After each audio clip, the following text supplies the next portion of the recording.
Good afternoon, everyone. Earlier today, the federal government released the draft clean electricity regulations.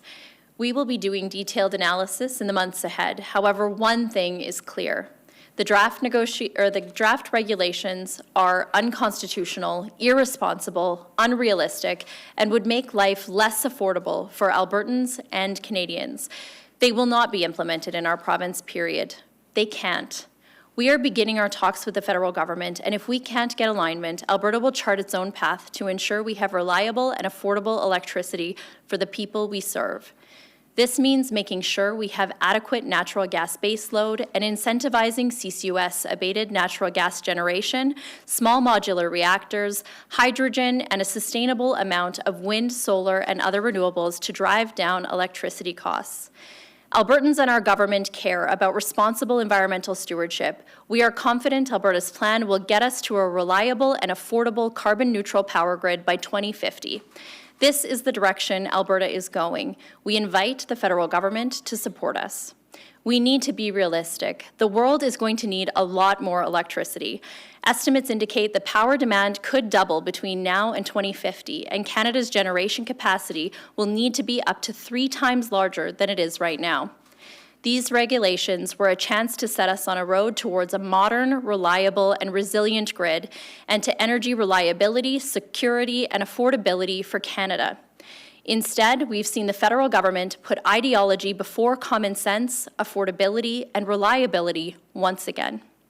These regulations seem to completely disregard how the electricity systems actually work in provinces like Alberta. What was released today is a bait and switch, pretending to allow natural gas to continue while creating conditions where plants are forced to power down.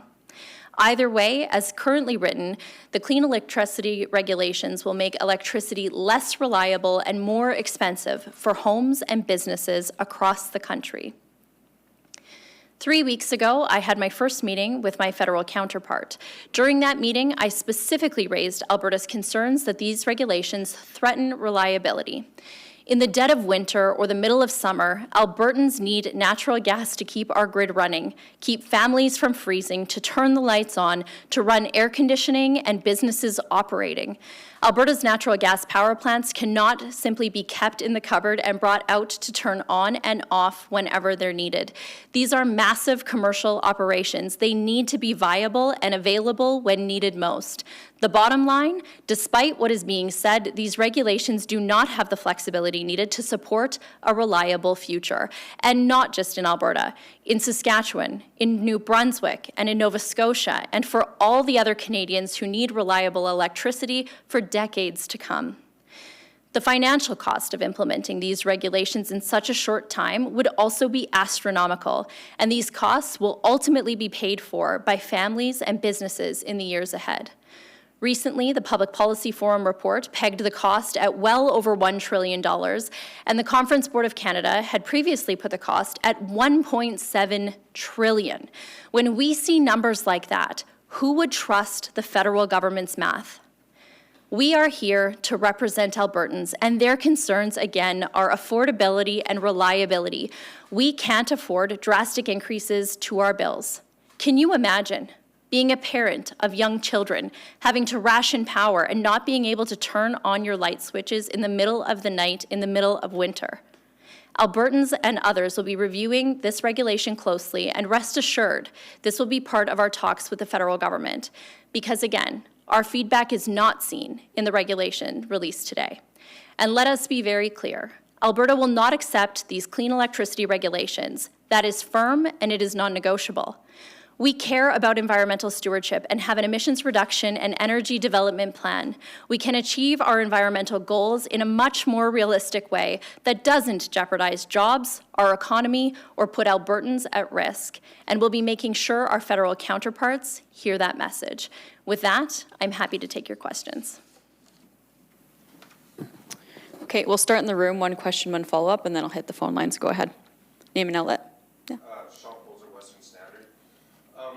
So in his remarks this morning, Minister Schulz said he specifically referenced the meeting in Calgary and said that he had solicited feedback from business leaders and government officials, which I'm assuming is you, and that his takeaway was they just want to know what the rules are. So I guess the question is,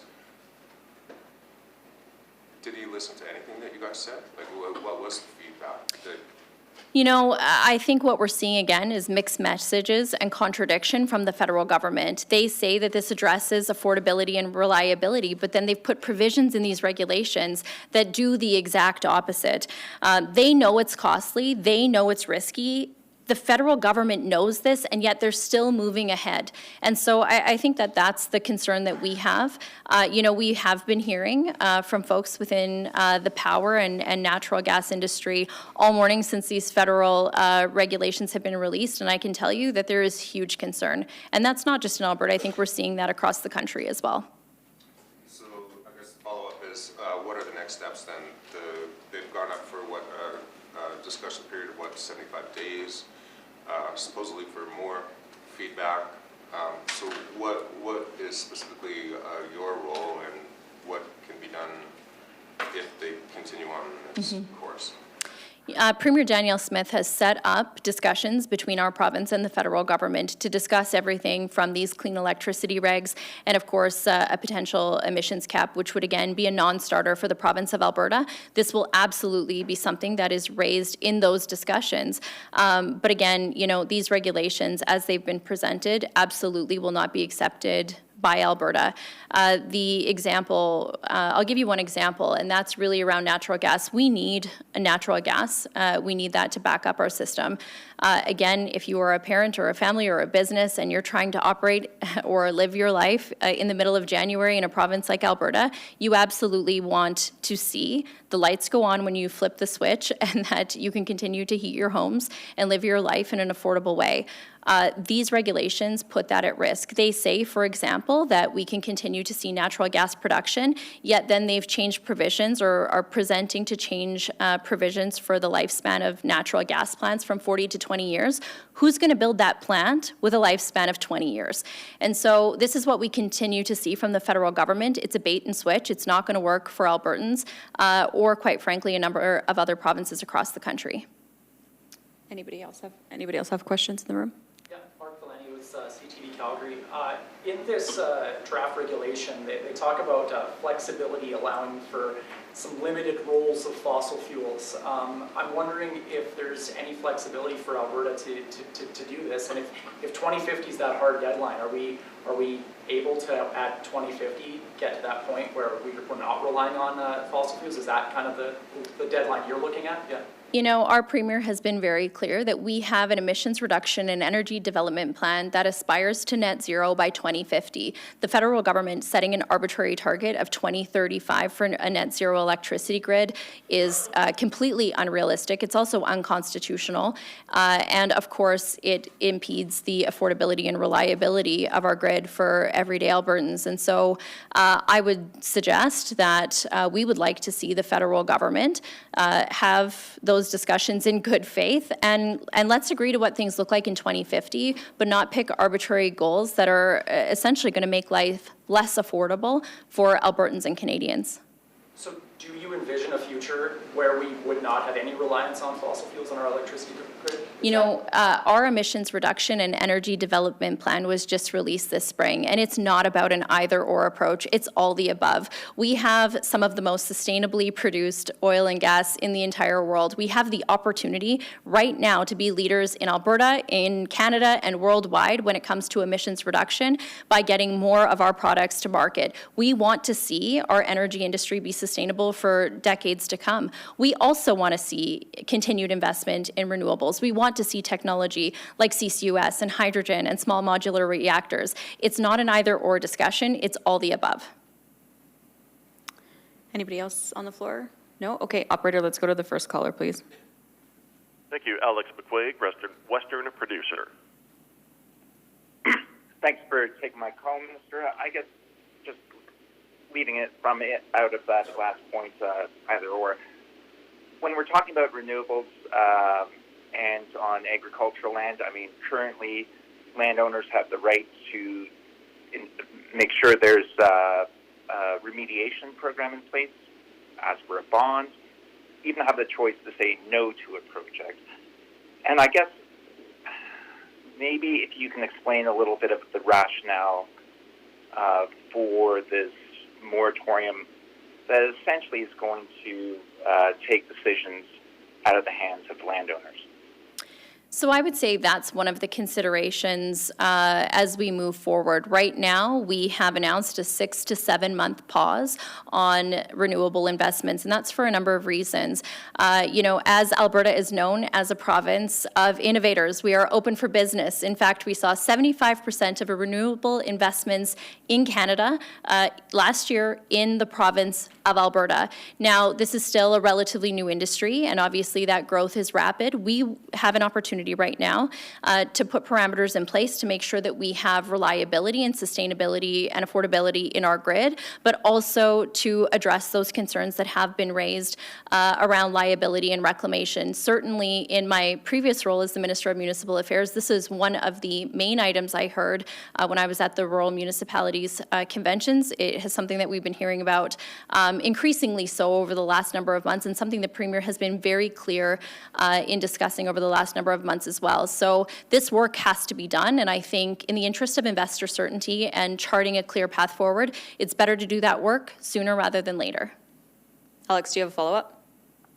Yeah, I'm not sure if you addressed my question regarding the landowner's role in this. I mean, currently, I'm not sure if there's a bigger footprint for RV storage on irrigated acres than renewable energy. I mean, the idea is truly to protect agricultural land. Yep. Wouldn't you look at the whole issue rather than just renewables? And the idea that you're open for business. I mean, I'm based in Medicine Hat.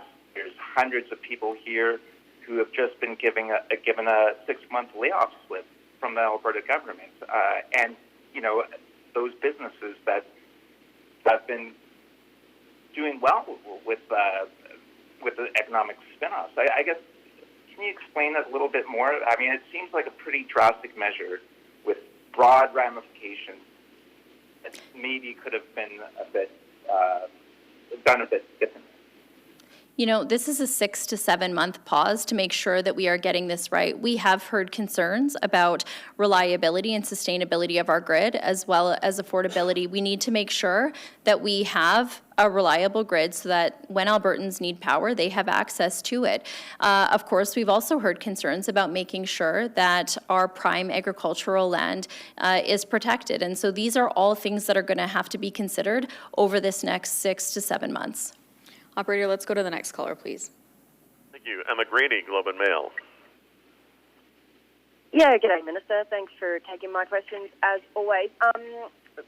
I guess off the back of Alice's question, if you could actually, and then I've got an actual question for you and a follow-up, but that specific notion of taking the freedom off of Albertans to do what they want with their land, considering your party purports to support individual freedoms and that kind of thing, I think is what he was getting at. If you could address that more, that would be great. Back to the electrical regulations, though. You're talking about this being unconstitutional, but implementation of this, as far as I know, does not rely on provincial consent. So in what way is this unconstitutional?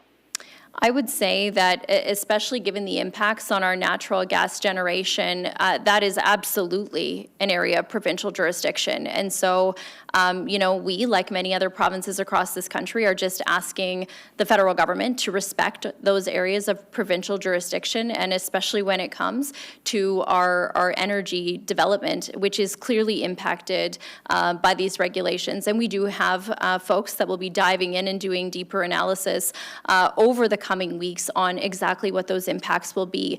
And like I said, I absolutely recognize, as do my colleagues, that the perspective of landowners is one perspective that absolutely has to be considered as we make decisions about renewable development moving forward. Go ahead, Emma.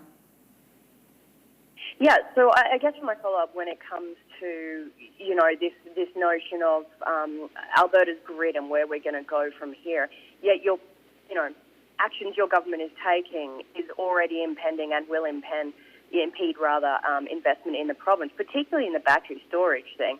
Many producers I've spoken with are very concerned about where they're going. So by your government taking a decision to moratorium on renewables has put a lot of battery storage projects at risk, and therefore aren't you undercutting your own argument that the federal government is messing with the grid when in fact that's what you guys are doing? We have to maintain reliability within our electricity grid, and there are a number of concerns, as I've mentioned, that have been raised when it comes to reliability, sustainability, and liability and reclamation. These concerns have to be addressed, and I do think that for our long-term investment certainty, the better time to address those issues is right now, to do it quickly within that 6 to 7 month timeline, so that we can continue to be open for investment in a much more predictable way. Okay, operator, let's go to the next caller, please. Thank you. Graham Thompson, the Star. Yeah, thank you. Just to follow up on Emma's question about the constitutionality issue. Okay, so what do you do about this? Is this then the next step then is to bring in the Sovereignty Act and fight this on constitutional grounds?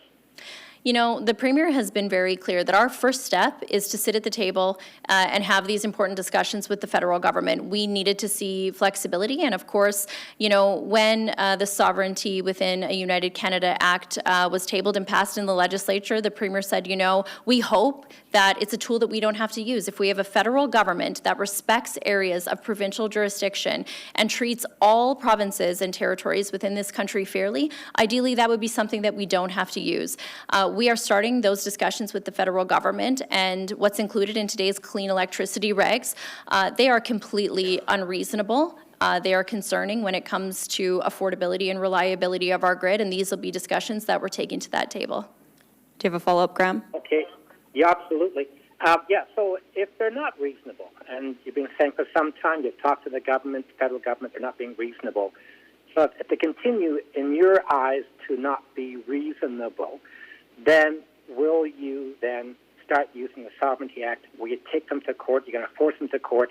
What is your ultimate step if things don't go your way? Yeah, and I would say, you know, seeing the regulations today, it's disappointing and quite frankly disrespectful that a lot of the feedback that Alberta provided was not included in what was released today. And I think, you know, in my conversation with Minister Guilbeault yesterday, and him expressing that we had 75 days to gather feedback, when his colleagues told us just weeks ago that we would have, you know, potentially up to 8 to 9 months, this is very concerning for us. So again, Premier has been very clear. We want to see the federal government come to the table in good faith, have these discussions. But, you know, if we continue to see the federal government disrespect areas of provincial jurisdiction, then we have to use every tool in our toolbox to fight back. All right, we have time for 2 more questions. Operator, next question, please. Sarah Ryan, Global News. Hi, Minister. Thank you for taking my question. You say it's not possible to achieve a net zero grid by 2035, but electricity generating companies are already doing that in Alberta on their own. ATCO, for example, sold off most of their fossil fuels and invested in solar and wind. They're not alone. TransAlta is doing this. Capital Power is doing this. They're all investing in renewables. So if the power companies are already doing this themselves, why is the province saying it's not possible? So our role is not to represent one company or another or one industry or another. It is to represent Albertans. Albertans' top issues right now are affordability and reliability of our grid. With a cost of potentially up to $1.7 trillion and the federal government not having stepped up to make any of those technological investments that we need to see this actually happen by 2035, it's just not doable. We cannot sit by while federal government regulations drive up people's electricity costs by 3, 4, 5 times. That is not something that Albertans want to see right now. And again, we have to maintain the reliability of our entire grid. And so that will continue to be our focus, is making sure that we have reasonable targets. Obviously, our goal is reaching carbon neutrality by 2050. That's our aspiration. We would like to do that alongside industry, but we're not here to represent one company or another. We're here to represent Albertans and the entire system. Do you have a follow-up, Sarah? I do, thank you. You keep talking about affordability with power bills, right? But are you accounting for the cost of inaction, the increased costs Albertans are facing and will continue to face due to climate change if we do not take measures urgently, the cost that people and the government incurred with the wildfires this spring, or the rising cost of insurance as a result of homes burning or flooding in our province? Stewarding our environment is something that matters to Albertans and to our government, and that's why this spring we released our emissions reduction and energy development plan that outlines our goals and aspirations to carbon neutrality by 2050. This is reasonable. We will be working to provide specifics and interim goals as a next step to releasing that plan, but what the federal government is releasing today is unrealistic and completely unachievable, as well as unaffordable for the vast majority of provinces across Canada. All right, let's go to our last caller. Thank you. Michelle Bellefontaine, CBC. Hi, Minister. Thanks for taking my question. You keep talking about reliability, and you even raise a scenario where people would have to ration electricity in the middle of winter. And the Pembina Institute is saying, quote, the wind and solar together with storage, energy efficiency, and demand-side measures could provide the same energy reliability as gas power plants at a lower cost in many provinces. So how do you respond to that? As I've mentioned, to get to these targets by 2035, we would need vast investments in infrastructure and technology, and the federal government has just not stepped up in those areas. So then when we look at estimated costs of $1.3 to $1.7 trillion, who's going to pay for that? It's Albertans. It's Albertans paying for that either on their electricity bills or through their tax dollars. I don't think that that's something fair to ask Albertans or Canadians to do right now when the cost of living has been driven up by a number of the federal government's other decisions and policies and spending. And so, when we look at also some of the feedback that we've received from our regulators about concerns about reliability and making sure that we have adequate base load to support the renewable generation that's happening, that's a very real concern. It's something we need to look at, and it's something that we will be working on across ministries and with our regulators over the next 6 to 7 months. Go ahead, Michelle. Just as a follow-up, you keep talking about wanting to sit down at the table with the federal government, and you want them to listen to your concerns. But any kind of negotiation requires both sides pretty much to give up something, and then you come into the middle and you come up with a solution. So, it does seem, just on the face of things, that the federal government is giving industry 12 years to prepare for the transition. They're allowing natural gas plants that are operating now to phase out over 20 years. They seem to be bending a little bit here. So what is Alberta prepared to bend on? Michelle, I would just say this. We have had a number of conversations with our federal counterparts, and they've said, Alberta, Saskatchewan, Nova Scotia, New Brunswick, we've heard your concerns about affordability and reliability.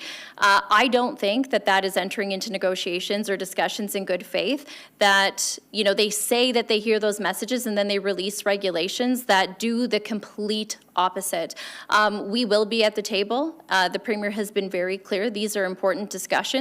They, right now, are going to cover everything from electricity to the federal government's proposed emissions cap, something that would, in fact, cap energy production in our province. And it, again, is something that we've said that we absolutely cannot accept. We continue to see a pattern of the federal government saying one thing and doing another, driving up the costs of everything for Albertans and Canadians, including their electricity costs in this case. We also continue to see the federal government put forward regulations and legislation that have the exact opposite impact of what they're trying to achieve, whether that be clean electricity regulations right now, which are completely unachievable, a proposed oil and gas cap, which would actually have the opposite impact on emissions reduction if we can't displace other energy sources with Albertan and Canadian energy. And then, for example, the federal plastics legislation, where I've been talking a lot about Calgary Co-op and their compostable bags, the replacement for plastic. It also has helped to increase compostability here in Calgary. They're banned by ECCC. What we are asking for is some common sense from the federal government, and to put common sense ahead of ideology technology. We have an opportunity right now to be world leaders and represent all Canadians across our nation. We invite the federal government to step up to the table. Thanks, everybody.